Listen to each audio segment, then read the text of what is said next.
నందమూరి బాలయ్య కల్కి సినిమాలో ఎందుకున్నారు తెలుసుకునే ముందు నా ఛానల్ని సబ్స్క్రైబ్ చేయండి. పక్కనే ఉన్న బెల్ ఐకాన్ మీద క్లిక్ ఇవ్వండి. మహాభారతం యుద్ధ నేపథ్యంలో కథ మొదలై ఆ తర్వాత 600 ఏళ్ల టెక్నాలజీ ప్రపంచంలోకి అడుగుపెడుతుంది ఈ సినిమా.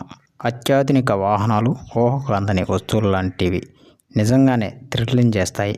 అయితే ఈ సినిమా రాజమౌళి, ఆర్జీవి అలాగే దుల్కర్ లాంటి పాత్రలు రావడం వల్ల ఎంతో హైలైట్గా నిలిచింది. లాస్ట్లో 30 నిమిషాలు అయితే ఈ సినిమా మామూలుగా ఉండదు. అందరినీ సీట్లకు అతుక్కుపోయే విధంగా చేస్తుంది. అమితాబ్ బచ్చన్, ప్రభాస్ మధ్య ఫైట్ కూడా మామూలుగా లేదు. అయితే దీన్ని రివ్యూ చెప్పిన చాలామంది కూడా ఈ సినిమా ఆదిత్య 369 లాగా ఉంది అంటూ చెప్పుకొచ్చారు. నందమూరి బాలయ్య పోస్టర్ను చూపిస్తూ జై బాలయ్య అంటూ రివ్యూస్ చెప్తున్నారు. ఇక ఈ సినిమా ఒక్క రోజులోనే కోట్లని కొల్లగొట్టింది.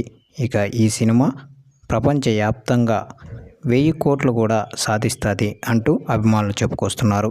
ఇక తదుపరి చిత్రాలన్నీ కూడా పాన్ ఇండియా లెవెల్లో ప్రభాస్ చూసుకుంటున్నారు. ఈ సినిమాకి మంచి రివ్యూ రావడంతో మిగిలిన షోలన్నీ కూడా ఫుల్ అయిపోయాయి. సో ఇది ఫ్రెండ్స్, వీడియో నచ్చినట్లయితే షేర్ చేయండి, అలాగే ఛానల్ని సబ్స్క్రైబ్ చేయండి.